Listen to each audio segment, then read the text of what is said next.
Je m'appelle Brigitte Fossé, c'est le nom de mon père. Je suis comme je suis faite comme ça. Que voulez-vous de plus? Que voulez-vous de moi? Je suis mère, je suis épouse. Je suis faite pour plaire et n'y puis rien changer. Je suis comédienne. Et comédienne de théâtre, de cinéma, de télévision, récitante. Je suis comme je suis. Je plais à qui je plais.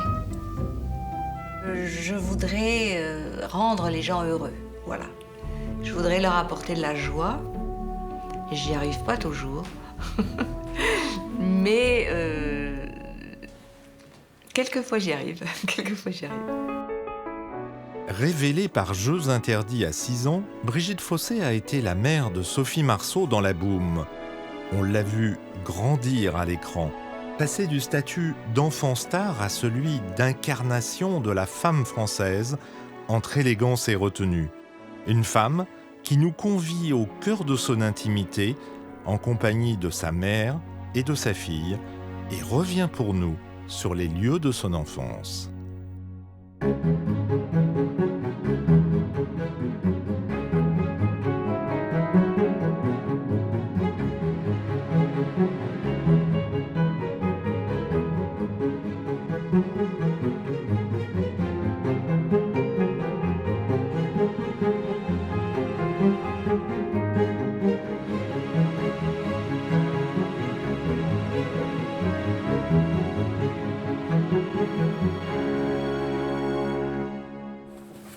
On se lance? Ouais. De toute façon, on est en répétition, on s'en fout. Ah, bien sûr. À Charles Duvernay, Paris, 21 mai 1832. George Sand, c'est moi. Jules Sand, c'est mon frère. Par honte de lui, il ne veut point signer mes œuvres. Par honte de moi, je ne veux point les signer de son nom. Voilà. Un nom, vous le savez, c'est une marchandise, une denrée, un fonds de commerce. Ah, je suis bien lasse d'entendre parler de moi. Adieu, mon camarade. Je vous embrasse de tout mon cœur.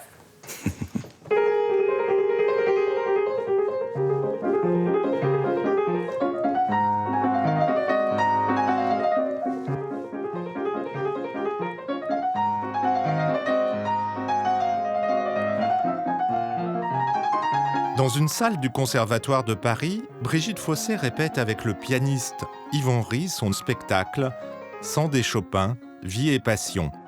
Une réflexion sur l'amour, un dialogue entre les textes de l'écrivain et les musiques du compositeur. C'est magnifique, ça. Magnifique. Quelle joie de vivre, c'est incroyable. Pour moi, la musique parle à des émotions précises et déclenche chez moi une réaction comme avec un partenaire, mais plus encore. Elle capte la musique. Voilà. On sent qu'elle est suspendue à la musique.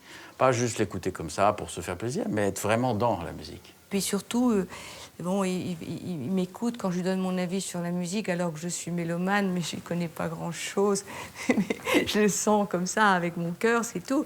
Mais il fait semblant de trouver que c'est très bien ce que je dis, alors je suis très contente.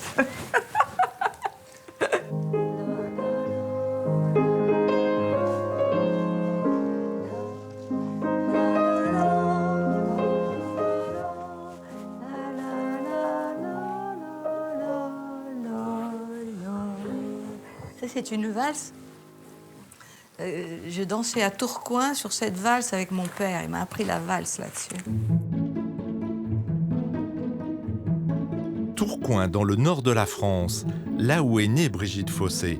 Fille aînée, choyée par ses parents, elle a tout pour mener une enfance tranquille. Et puis d'un coup, tout s'accélère. Le cinéaste René Clément l'a choisie pour interpréter l'héroïne de Jeux interdits. L'histoire d'une petite fille devenue orpheline de père et de mère en 1940, pendant l'Exode. Brigitte Fossé, comment avez-vous été amenée à devenir la vedette du film de René Clément, Jeux interdits, à 5 ans et demi? Ça s'est fait tout à fait par hasard, au moment où personne ne s'y attendait, parce que maman m'avait toujours élevée d'une façon très sauvage. Mais par contre, ma tante a toujours été plus ambitieuse pour moi. Et il se trouve que nous étions en vacances dans le sud, quand René Clément a mis une annonce dans le journal comme quoi il cherchait une enfant et un enfant pour faire un film. Et puis un jour, on était au café et je dis aux amis, je vais dire à Florence, c'est ma sœur, que je vais présenter Brigitte. Mais naturellement, c'était une farce puisque je voulais même pas lui apprendre, même pas une récitation, parce que je voulais pas qu'elle soit prétentieuse, surtout pas prétentieuse. Donc, ma sœur arrive, je lui dis, j'ai bien réfléchi, je vais présenter Brigitte à René Clément. Et alors elle me dit, chiche, tu n'oserais pas. Et moi, il fallait jamais me dire chiche. Alors j'ai écrit au René Clément, ma petite fille est blonde aux yeux bleus, sans dire qu'elle avait 5 ans et 1 mois. Et je reçois un télégramme le lendemain me disant, prière venir montrer Brigitte, Hôtel Roule, à Nice. Et on était à Cannes. Alors nous voilà partis. Et on arrive dans le hall, il y avait, je sais pas, 40 petites filles autour d'une grande table, comme ça, avec René Clément. Et moi, j'arrive avec mon petit bout. Elle avait parié 100 francs, l'une qu'il me prendrait, ma tante, et l'autre qu'il ne me prendrait pas, ma mère. Et lorsqu'il m'a vue, il a dit « Mais tu es trop petite, toi ». Alors là, ça, c'était le comble. J'ai dit non, j'ai 5 ans et 3 mois. Alors, il l'a fait asseoir au bout de la table en disant « Je ne vais pas m'en servir, je ne vais pas m'en occuper ». Et puis il dit un texte, mais un texte assez grand. Et il redit une deuxième fois, puis il dit « Qu'est-ce qu'il sait ?» Moi, je ne sais. Alors, je dis, tu le sais, toi, viens. Alors, elle part tout du long de la table et elle lui dit le texte, mais non seulement elle lui dit le texte, mais elle lui dit exactement sur le ton que l'avait donné René Clément. Alors après, il ne s'est plus occupé que de Brigitte. Et il a voulu me revoir. Ma tante qui avait gagné son pari, maman qui avait perdu le sien, ont voulu ramener leur petite fille et dire non, maintenant merci monsieur, c'est fini. Mais monsieur Clément s'est fâché, il a dit que ça ne se faisait pas, qu'il fallait me revoir. Et toi, mon petit canard, qu'est-ce que tu en penses, me dit René Clément? Je lui dis, mais moi, je trouve ça très intéressant, je voudrais bien vous revoir. Il me racontait des histoires, et après, il fallait les jouer. Ben, finalement, c'était voilà, c'était un travail d'enfant. Jouer à l'infirmière, au docteur ou être comédienne, pour moi, c'est la même chose. Et puis voilà qu'elle fait Jeux interdits. On a été pris dans l'engrenage, C'est incroyable, hein. Le destin, il n'y a rien à faire. On n'a rien. Moi, jamais j'aurais voulu que ma fille fasse du cinéma. Mais jamais. Regarde.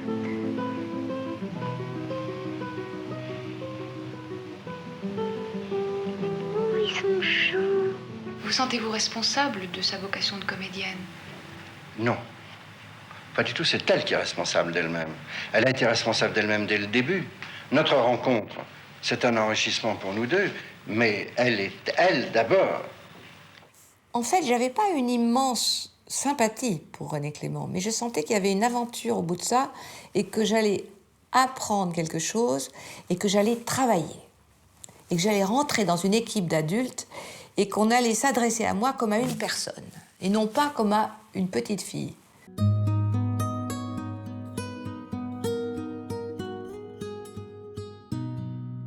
Alors, le tournage s'est passé très bien, parce que d'abord, on était à la montagne.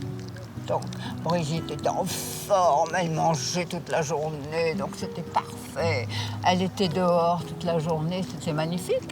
Le soir, je disais, Brigitte, ça y est, on s'en va. Déjà? Alors, je dis, oui, mais il est 6 heures. Oh, je ne croyais qu'il était 4 heures. C'était la seule chose qui me raccrochait finalement à l'enfance. Et c'est le fait que tu sois présente. Oui. Parce que j'étais quand même noyée dans un monde d'adultes. Oui. Donc, le fait que ma mère soit là préservait tout. Jeux interdits est plus qu'une expérience. C'est aussi une manière, à l'âge de l'innocence, d'être confronté à la mort. En fait, je connaissais pas la mort en tant qu'enfant. Mes grands-parents étaient vivants. J'avais jamais vu de gens morts. Et quand j'arrive et que le frère de Georges Poujoly est mort sur son lit, il m'a dit « Tu le regardes, il est mort ». Alors je le regarde, moi je savais qu'il dormait, donc je n'étais pas du tout affolée. Il m'a dit « Mais il faut que tu prennes un regard effrayé ». Je dis, mais ça me fait pas peur, la mort. Je savais pas ce que c'était, vous comprenez? Et quand René Clément lui disait « Mais je vois pas assez de larmes, Brigitte. Mais ça va venir, monsieur Clément. » Et elle poussait, puis il y avait des grosses larmes qui lui tombaient. Elle était faite pour ça, quoi. Durant le tournage, fiction et réalité s'entrecroisent. René Clément, le réalisateur, a choisi les vrais parents de Brigitte pour incarner son père et sa mère à l'écran. Moi, j'étais contente parce qu'il voulait mettre une grosse dame comme mère. Et elle devait tomber sur Brigitte. Moi, je suis tombée sur le côté, comme ça. Et je m'étais tout arrachée ici. J'avais tellement peur de lui faire mal. Mais vous n'êtes pas au générique. Non. Je trouve pas ça normal. Oh ben, on n'aurait pas voulu être au générique, on se prenait pas pour des acteurs. Mais vous étiez formidable. Tout le monde me dit, ah, les parents sont formidables. Quand je revois le film, je suis émerveillée par le talent de mes parents. Je suis émerveillée par leur photogénie. Mon père, on dirait un acteur américain. Et ma mère, elle a l'allure de Daniel Darieux. Elle est superbe. Elle est magnifique. Mai 1952, Jeux interdits est présenté en avant-première au Festival de Cannes. Pour moi, c'est la plage, les pâtés, je joue sur la plage et je découvre le film là pour la première fois aux côtés de Georges Poujouli et de ma mère. Et je suis très impressionnée. Parce que j'avais vu les trucs découpés, je les avais pas vus monter. Et je sors, il y a une photo de moi après cette projection de presse, je suis hagarde. Je retrouvais ma maman et mon papa sur le pont. Ils y sont plus sur le pont. Pourquoi où ils sont? Dans un trou. Dans un trou. C'est un film impressionnant pour les enfants, c'est pas un film pour les enfants. Chaque fois que je rencontre des gens qui me disent « Ah, j'ai une petite fille qui a 4-5 ans, je vais l'emmener voir votre film », je dis « Attendez un peu ». Parce que si on réfléchit bien, c'est une histoire atroce. Devenu un succès dans le monde entier, Jeux interdits est projeté à Londres en présence d'Élisabeth II, nouvelle reine d'Angleterre. Pour moi, c'était un rêve. J'avais l'impression d'entrer dans un roman. Parce que je lisais les livres sur la Reine des Neiges et je confondais un peu la Reine d'Angleterre et la Reine des Neiges. Et donc, on m'a fait répéter avec le chef du protocole, il me dit comment il fallait que je m'adresse à elle. On m'a dit comment allez-vous vous adresser à la reine? Alors je lui serrai la main, je lui dis how do you do? Il me dit c'est pas du tout comme ça, il faut faire 3 pas, il faut faire une révérence, vous lui donnez le bouquet et puis après vous ne bougez plus. Mais moi je l'ai trouvé formidablement sympa, alors je l'ai suivi. Et je me suis fait enguirlander, on m'a rattrapé, on m'a gâché tout mon plaisir.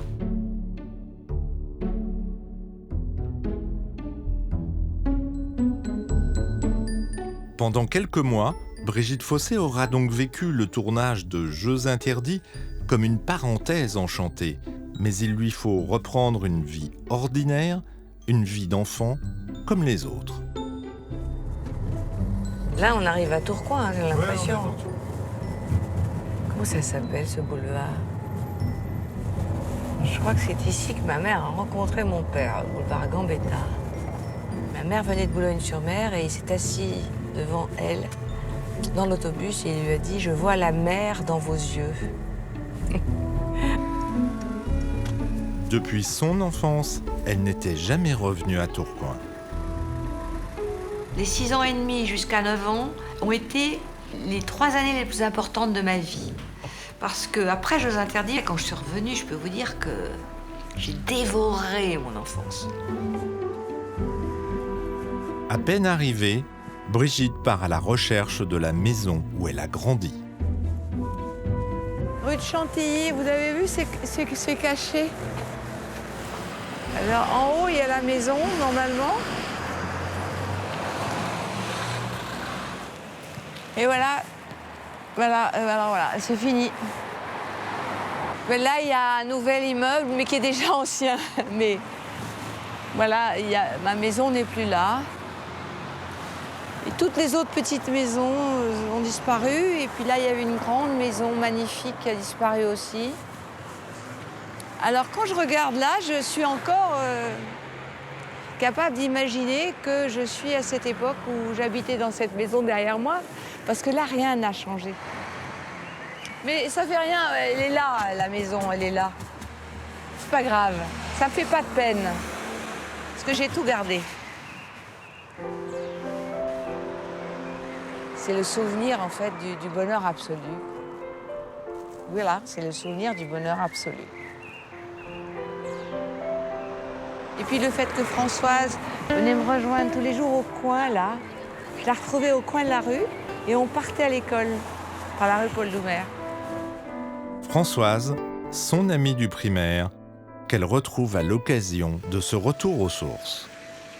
On allait ensemble à l'école, on repartait ensemble, mais à l'école, c'était Françoise.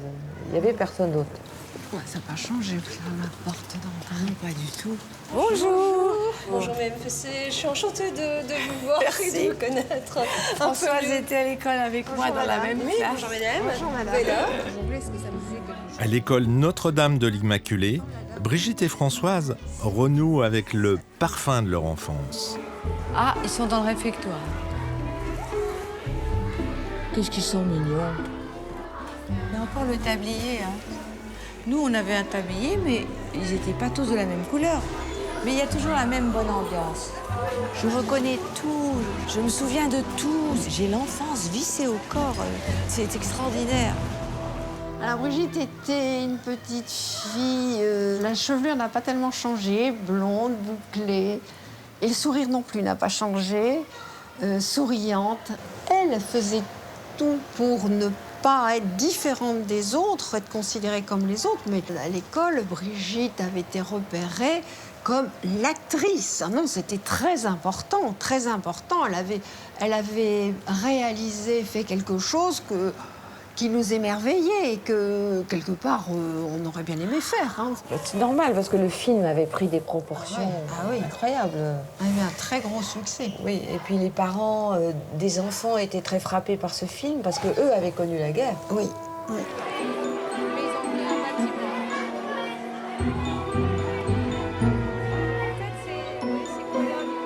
Les enfants avaient dû être très influencés par leurs parents. Oui. Et donc, il y a eu un moment un peu difficile à la rentrée en 11e. J'avais souvent des petites bottes blanches et à la rentrée, ils sont venus marcher sur les pieds. Je me suis demandé ce que je leur avais fait. J'ai pas du tout pensé à Jeux interdits, aux articles dans les journaux, tout ça. Et puis, c'est passé très vite. Une semaine d'école, c'était terminé. Le train-train quotidien avait recommencé. C'est pour ta maman? Comment elle s'appelle? Sandrine, pour moi et ma maman, s'il vous plaît. On a été là à l'école, on a été là en classe. Tu te souviens? On a été dans cette classe, je me souviens très très bien. C'était Mademoiselle Dandal. Là. Toutes les matières, moi j'étais bonne en classe. En maths, j'étais pas bonne. Ah bon? J'étais pas bonne en maths. Toi, c'était bonne en maths. Ah bon? Est-ce que tu te souviens qu'on devait apprendre tout par cœur? Oui. Toutes les leçons par cœur. Les leçons par cœur. Toutes les tables de multiplication, les départements. Les conjugaisons. Les conjugaisons. Mais c'était du par cœur sans arrêt. Mais tu te souviens, au cours de français, quand on nous lisait du Victor Hugo, oui. Une mouche volait. Bon, bah, allez-y, je vous laisse entrer. Bonjour. Merci beaucoup pour votre accueil. Et moi, j'ai l'impression que j'ai été dans cette classe en 10e. Ah, c'est formidable. Votre papa est professeur d'anglais. Et il était professeur d'anglais à l'école industrielle de l'EIC. Voilà. Est-ce que vous êtes heureux dans cette école? Oui. Les profs, ils nous apprennent bien. Oui, je suis de votre avis. C'est la meilleure école du monde, à mon avis. Bon, moi, j'ai l'impression que j'ai tout appris ici et que j'ai reçu suffisamment de lumière et de force dans cette école et d'amitié aussi, avec mes amis du Nord. Et je pense que j'ai du Nord ce côté un peu voilà, sentimental, fidèle. Et puis voilà, la joie de vivre dans le quotidien. Le quotidien est joyeux pour le Nord. Je connais une seule phrase en patois. Une seule. C'était ma grand-mère qui la disait, parce qu'elle savait parler le patois. Elle disait « Véchis, gros cas, qui se faut soleil avec ce grosse grasse Dieu. » Tu sais ce que ça veut dire? Ah, moi, je comprends. Ça veut dire, regarde ce gros chat qui se chauffe au soleil avec sa grosse queue grasse. Et voilà, c'est la seule chose que je sache. C'est dommage.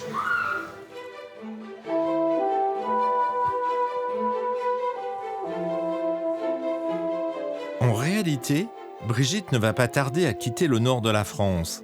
Elle a 9 ans quand ses parents décident de s'installer à Paris. J'ai fait un trimestre de la 7e à Tourcoing. À Noël, j'ai passé mes vacances dans le Midi et on m'a dit tu rentres, tu changes de maison et tu vas habiter à Paris au 36 boulevard Gouvion-Saint-Cyr. Je ne savais pas du tout où c'était et je suis arrivée là et on m'a dit voilà, maintenant tu habites là. Est-ce que je peux rentrer avec vous? Je voudrais regarder à l'intérieur parce que j'ai habité là quand j'étais petite. Voilà, moi ça me plaisait pas du tout. C'est un très bel immeuble, mais moi ça me plaisait pas. Je préférais la rue de Chantilly. Avec les petites maisons toutes pareilles. C'était un peu spécial. Je trouvais qu'il y avait beaucoup de bruit, que je connaissais rien, j'étais perdue. Et alors après, j'ai beaucoup ri quand j'ai lu un article, beaucoup plus tard, de Françoise Dolto qui disait les grandes villes et les rues de Paris ne sont pas faites pour les enfants. C'est vrai. Moi, je l'ai vécu. C'était un choc terrible. Très vite, je m'adapte. Mais mes parents divorcent, ils ne supportent pas le changement de vie. À 14 ans, en cachette, je prends des cours d'art dramatique avec l'idée derrière la tête que je vais retourner dans ce métier, mais je m'impose une chose, je n'y retournerai pas si le hasard ou la providence ne se présente pas. Je ne veux pas postuler, je veux garder ma route personnelle qui est, bon, l'écriture, le journalisme ou la psychanalyse. Et puis ma tante m'influence beaucoup, elle me force à sortir, à aller dans les rallyes, aller dans les bals. Elle rêvait d'un mariage aristocratique. En fait, elle avait une idée personnelle. Elle voulait que j'aille à Genève faire l'école d'interprète et elle pensait que j'allais trouver un mari là-bas. Moi, j'ai accepté d'aller à Genève. Je me suis dit, au moins là, je serai tranquille, je serai toute seule. Je pourrais faire ce que j'ai envie de faire, m'écouter. Elle n'a pas 20 ans et vit à Genève quand Jean-Gabriel Albicocco cherche une comédienne pour son adaptation du Grand Maulne, le chef-d'œuvre d'Alain Fournier. Il se souvient alors de la petite Brigitte de Jeux interdits et finit par la retrouver. Enfin, voilà un fait concret qui me permet de dire je voudrais être comédienne. C'était vraiment la chance, la destinée. C'est aussi le fait que j'y avais toujours pensé au fond de moi et que grâce au Grand Maulne, qui est au fond une autre aventure, je suis revenue à ma vocation, si ça n'est pas un mot trop abîmé. Je crois plus au fait d'être prête, disponible, qu'au fait d'être volontariste et d'aller chercher les choses, vous voyez. Je pense qu'elles doivent arriver s'il le faut. Grand Maulne, 159, K, 8e. La, la, la, la, la. Nous n'avons plus le beau château que nous avions arrangé pour France. Déjà, nous étions ruinés sans le savoir. Et là, j'avais 19 ans, on dirait un vrai bébé, hein, franchement.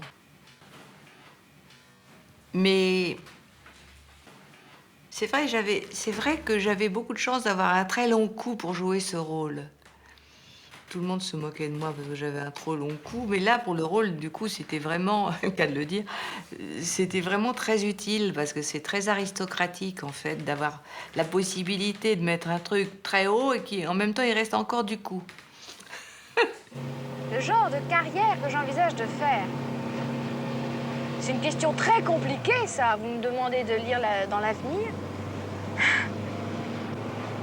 Je voudrais apprendre l'art dramatique. Je voudrais faire du théâtre. Un métier, c'est étudier, apprendre, pratiquer, répéter, insister, rater, recommencer. C'est beau, un métier. Et si on faisait une petite improvisation pour essayer de sentir davantage la vérité encore? Oui, monsieur Furet. Oui. Alors même, c'est difficile, hein? Reine du monde! Que faut-il leur dire? Eh bien, il faut leur dire à tous qu'ils sont beaux. Qu'ils sont beaux? Oui. Mais ils sont pas tous beaux. Seriez-vous borné, hein?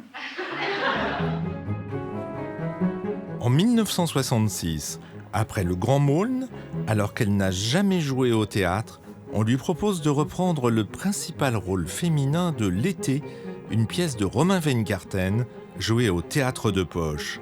Une toute petite salle, mais une salle prestigieuse dans le monde du théâtre. Je me rends compte qu'il y a une constante dans tout ce que je vous raconte, c'est la puissance du rêve dans ma vie. C'est-à-dire que j'ai toujours pensé que si on rêvait les choses avec suffisamment de force, si on les espérait vraiment fort, ça devait avoir lieu. Et effectivement, ça a eu lieu assez souvent quand même. J'ai rêvé si fort que c'est arrivé. Et ça a été formidable pour moi d'apprendre ici le théâtre pendant 1 an, parce que petit à petit, ma voix se développait, tout se faisait naturellement, et en même temps j'allais au cours. Enfin, c'était... Pour moi, c'était le paradis. Alors ma tante est venue un soir avec son manteau de vison. Elle a dit, mais enfin Brigitte, c'est un petit théâtre, qu'est-ce que tu fais là? Et j'avais honte qu'elle dise des trucs comme ça. Je ne savais plus où me mettre. Mais pour moi, c'était l'idéal. C'était la vie de famille, c'était intime, c'était la poésie, c'était magnifique. J'aimerais bien rejouer ici une fois. Durant cette période, Brigitte tombe amoureuse de son partenaire et metteur en scène, Jean-François Adam. Elle l'épouse le 2 mai 1968 et quelques mois plus tard, naît leur fille, Marie. C'était prendre tous les risques, voilà. Pour moi, c'était tout un, c'est-à-dire, voilà, il fallait faire un enfant pour être une femme. Et puis, je crois qu'aussi inconsciemment, j'avais envie d'avoir un enfant très jeune. Parce qu'il y a eu une mère très jeune, je trouvais ça formidable. Et puis, j'avais pas vraiment réalisé que j'allais être séparée d'elle, parce que quand elle était bébé, je l'emmenais avec moi. C'était génial quand j'étais avec elle, mais c'était pas assez souvent parce que comme elle était très jeune, elle travaillait énormément. Donc, mais ce qui était formidable, c'est que, en fait, les moments qu'on a passés ensemble, c'était toujours très intense. C'était jamais très peu du quotidien, en tout cas. C'était toujours des choses exceptionnelles et magnifiques. C'est ça les souvenirs que j'en ai.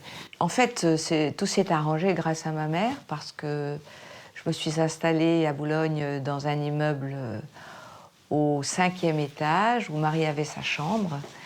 Et quand je partais en voyage, elle descendait au rez-de-chaussée, habitait chez sa grand-mère.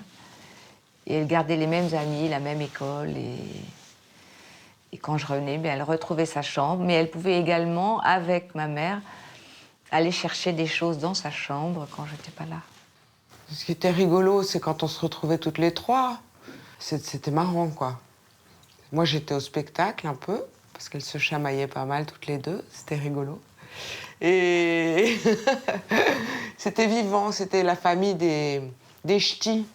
Vous savez, les femmes ch'tis, très, très fortes, les femmes fortes. Voilà. Par contre, quand on se promenait dans la rue et que les gens l'arrêtaient tout le temps pour lui demander des autographes, ça m'amusait pas du tout. Parce que j'avais envie, comme je la voyais pas souvent, de la voir pour moi toute seule. Et d'ailleurs, pour sa fête, je lui ai écrit une petite poésie qui disait « Ma maman, c'est ma maman, c'est pas la tienne, ma maman, c'est la mienne. Ma maman, j'y tiens beaucoup, elle est comme un petit bijou. Bonne fête, maman. » Voilà, donc ça dit tout. Et puis aussi, elle était assez extravertie, elle chantait très fort dans la rue. Et moi, les gens se retournaient, j'étais un peu gênée. Elle ne se rendait pas compte. C'est parce qu'elle était heureuse d'être avec moi, je pense. Mais bien sûr. Ouais. J'ai une passion pour ma fille. Mon mari, je le vois jamais. Ça se passe pas formidablement bien. Honnêtement, au bout de 2-3 ans, on est séparés. Et j'investis beaucoup sur le travail. Je me suis posé la question tous les jours que Dieu fait. Je me suis dit, si je renonce à un film pour ma fille, je vais lui en vouloir. Et voilà, je dois ma carrière à ma mère. Parce que j'aurais pas eu le sentiment qu'elle était bien si ça n'avait pas été avec ma mère. C'est un métier qui prend tout. Moi, je trouve qu'il prend tout. C'est un vampire. Il prend votre vie privée, il vous pompe le sang, il vous prend tout. Mais en même temps, c'est une passion, je veux dire. Sinon, on ne peut pas le faire. À cette époque, Brigitte Fossé enchaîne films et pièces. En 1972, à 26 ans, elle accepte même de tourner une série télé, Les gens de Mogador. Les cinéphiles et les gens de théâtre méprisaient la télévision. Ce que j'ai jamais compris d'ailleurs. Parce qu'il y a des bonnes et des mauvaises télés, puis il y a des bons et des mauvais films. Et j'avais plein de copains cinéphiles, Albicoco, avec qui j'avais tourné Le Grand Moon, et je lui ai dit, je vais faire une télévision. Il m'a dit, mais tu vas pas faire ça. J'ai dit, si, c'est très bien. C'est très romanesque. Il dit, je te parle plus si tu fais ça. Et tous mes copains cinéphiles m'ont dit, je te parle plus si tu fais ça. Finalement, ça a eu un succès absolument extraordinaire. C'était remarquablement bien fait. J'ai eu un élan vers ce rôle et ça a été merveilleux, merveilleux. La nature faisait partie du rôle. À partir du moment où on aime la nature et on est sensible à ses mouvements, à ses lumières, à son charme, on est partout chez soi dans le monde. Le tournage des gens de Mogador lui donne le goût du Sud. Depuis, elle passe tous ses étés dans le golfe de Saint-Tropez, à Ramatuelle. J'aime tellement Ramatuelle, c'est incroyable. J'ai vraiment besoin de venir ici chaque année. Et les gens doivent le sentir parce qu'ils pensent que j'ai une maison ici. Alors pourquoi vous n'en avez pas ? Parce que je suis une itinérante. Et si je m'attache trop à un endroit, j'ai peur de ne plus bouger. Je suis vraiment une théâtreuse saltimbanque. J'aime la tournée, j'aime la province, j'aime la découverte des lieux différents. Et ici, c'est un endroit très spécial où il faut que je revienne chaque année parce que je me ressource. L'été à Ramatuelle, avec le festival de Ramatuelle, c'est pour moi un moment d'éternité. C'est pas du passé, c'est pas de l'avenir, c'est un présent éternel. Cher vieux hérisson. À Ramatuelle, durant le dernier festival de théâtre, Brigitte Fossé assiste à La colère du tigre, une pièce avec Claude Brasseur. Ce soir-là, elle est accompagnée de la scénariste Danielle Thompson, une manière de reconstituer la fine équipe de La Boum, film culte pour toute une génération.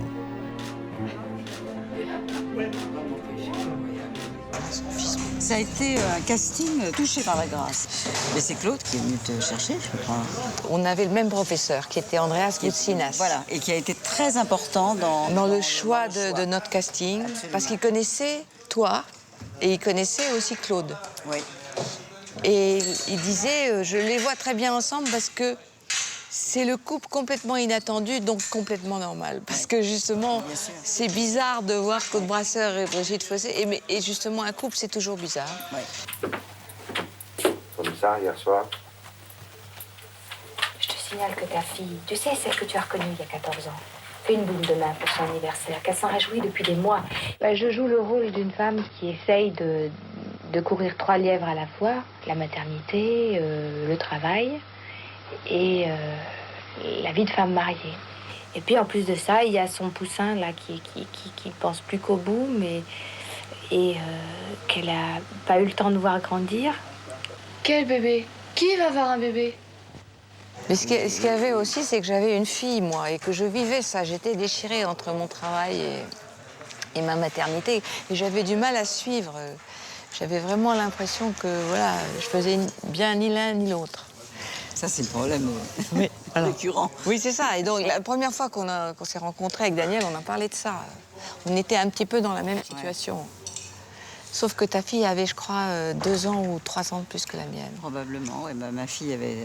Enfin, quand je l'ai écrit, ma fille avait 13 ans et quand j'ai tourné, elle avait 15 ans. Oui.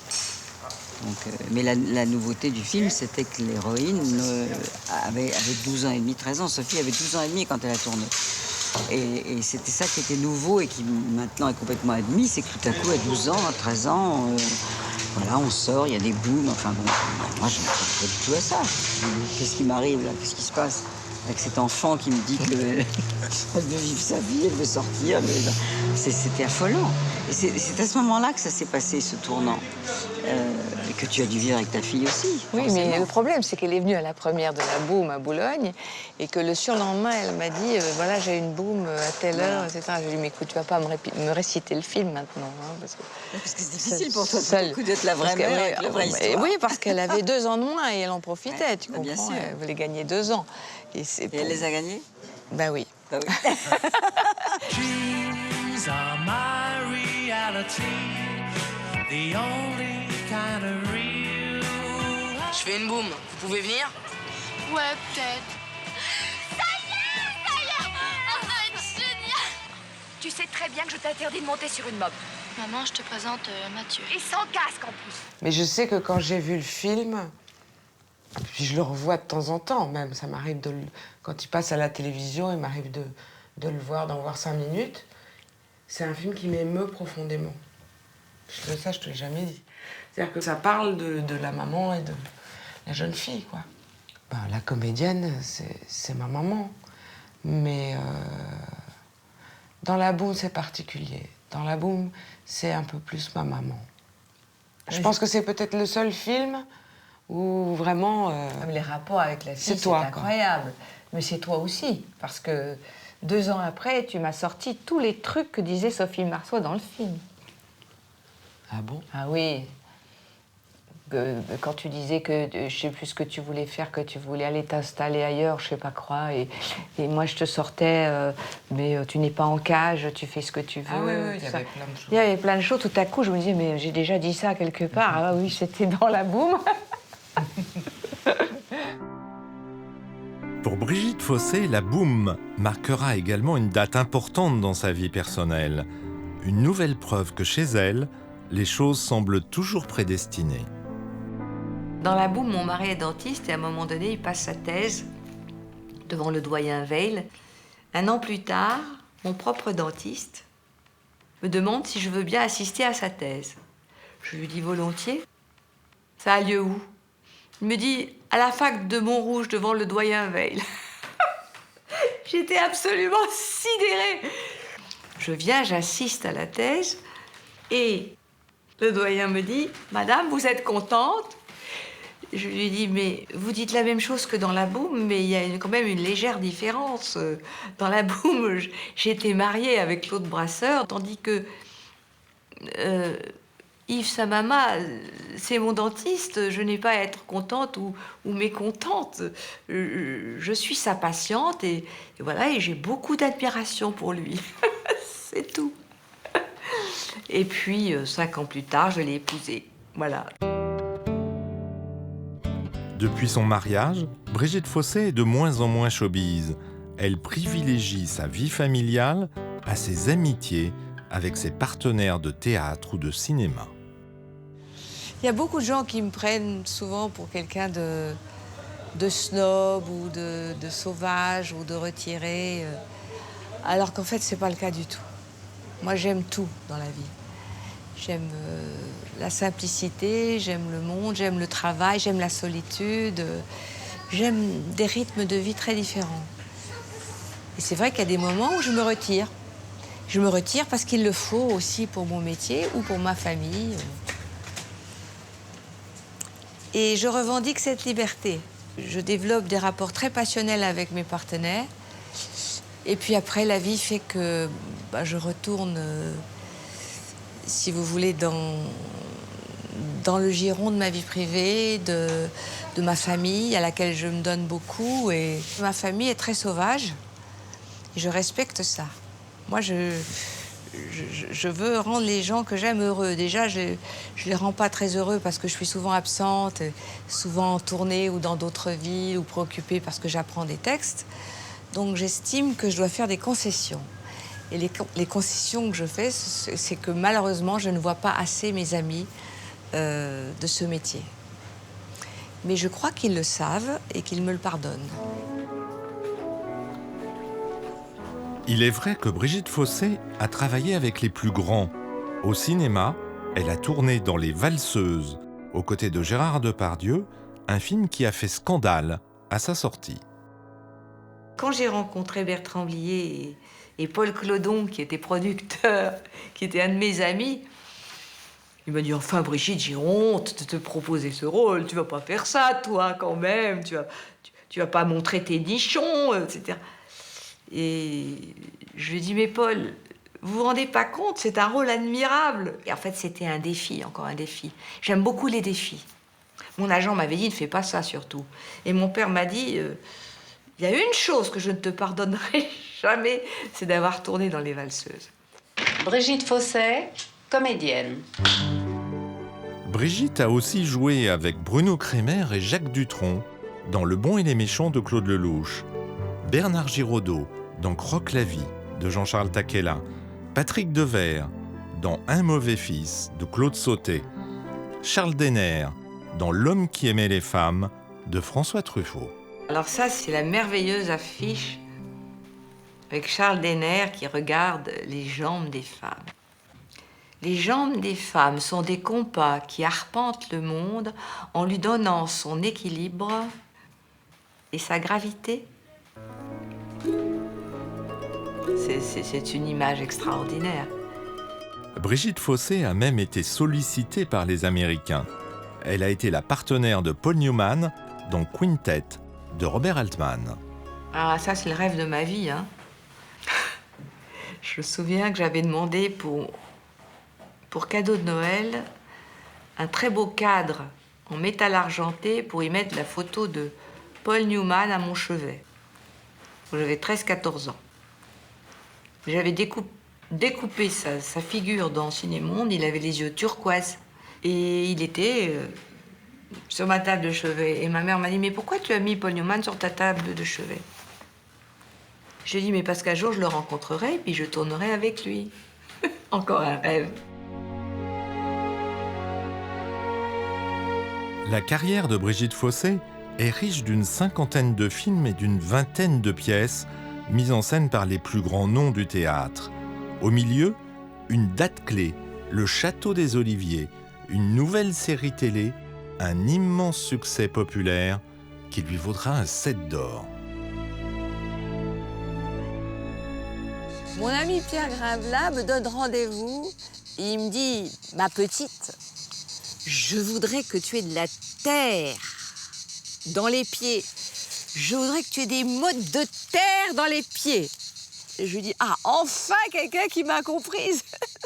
C'est tout ce que j'aime. » Il m'a dit « Est-ce que tu es d'accord ?» Je lui dis « Ah, bah bien sûr, évidemment. » Marceau du Mastre!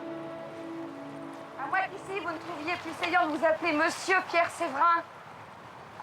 Vous avez beau mettre vos menaces à exécution, vous n'aurez jamais les oliviers. Croyez bien, madame, que l'incendie et les blessures de votre fils sont absolument navrés. Les oliviers sont devenus mes oliviers. J'ai adoré cette terre. Et j'ai adoré posséder des oliviers et des arbres. En fait, c'est ce que j'aurais aimé faire. J'aurais bien aimé ça.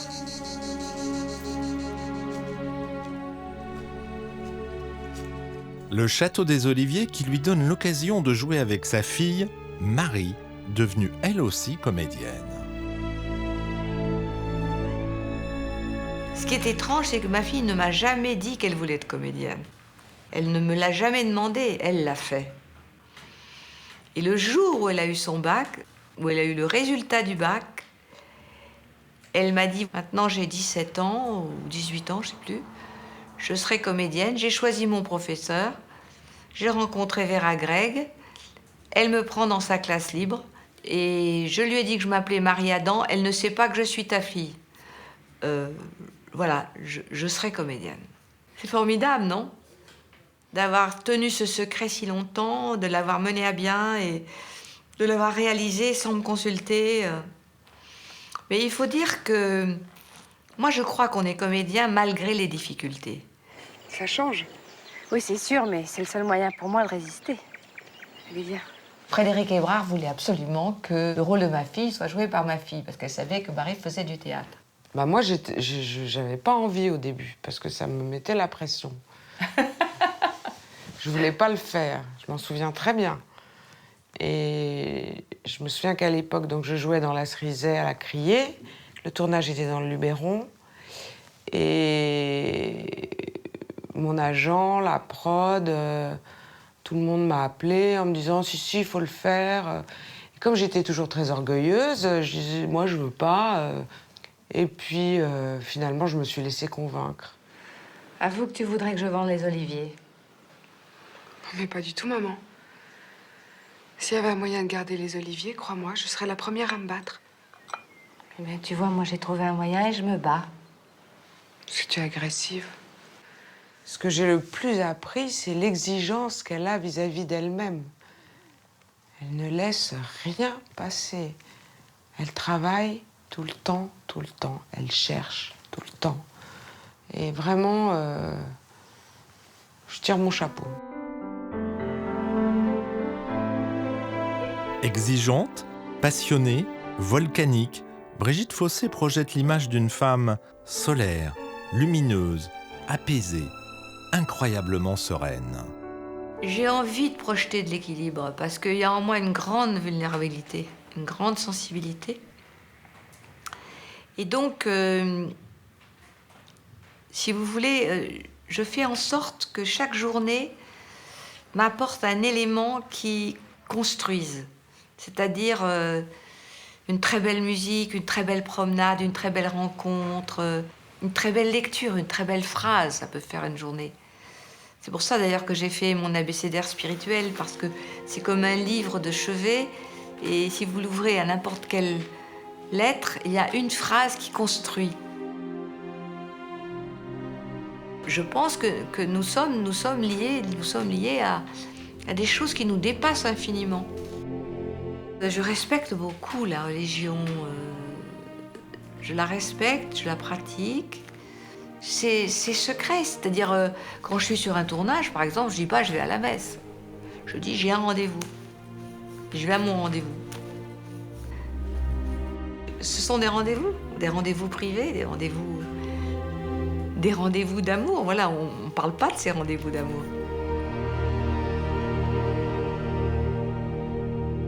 La quête spirituelle, c'est quelque chose qui ne s'arrête jamais tout au long de la vie, qui est sans doute facilité par des rencontres, notamment ma rencontre avec Michel Lonsdal. Et puis même cela, ce n'est plus la terre qui prépare à l'enfer, c'est l'enfer même qui redéborde sur la terre.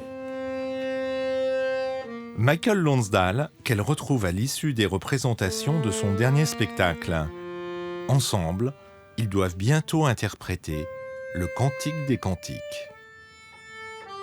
Ce que nous avons en commun, c'est l'amour du Christ, dans toute sa splendeur.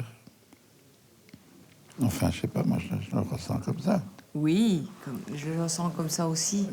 C'est très beau, ce que dit Michael, ça me plaît quand il dit « Dieu a créé l'homme à son image ». Et si Dieu a créé l'homme à son image, ajoutes-tu, nous devons créer nous aussi. Être un artiste, c'est toujours garder cette enfance en soi, de s'étonner, de découvrir, de croire qu'on ne sait pas et qu'on va apprendre. Il faut essayer de vivre comme si c'était toujours la première fois, toujours le premier jour.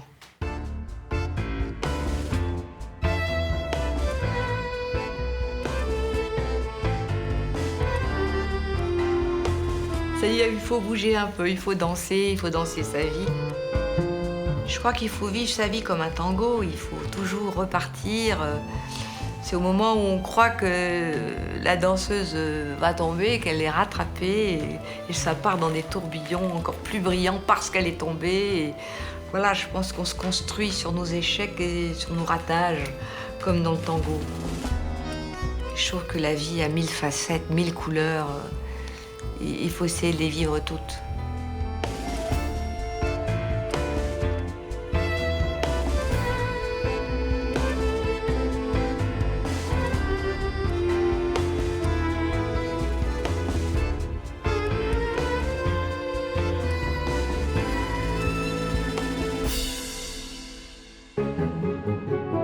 Thank you.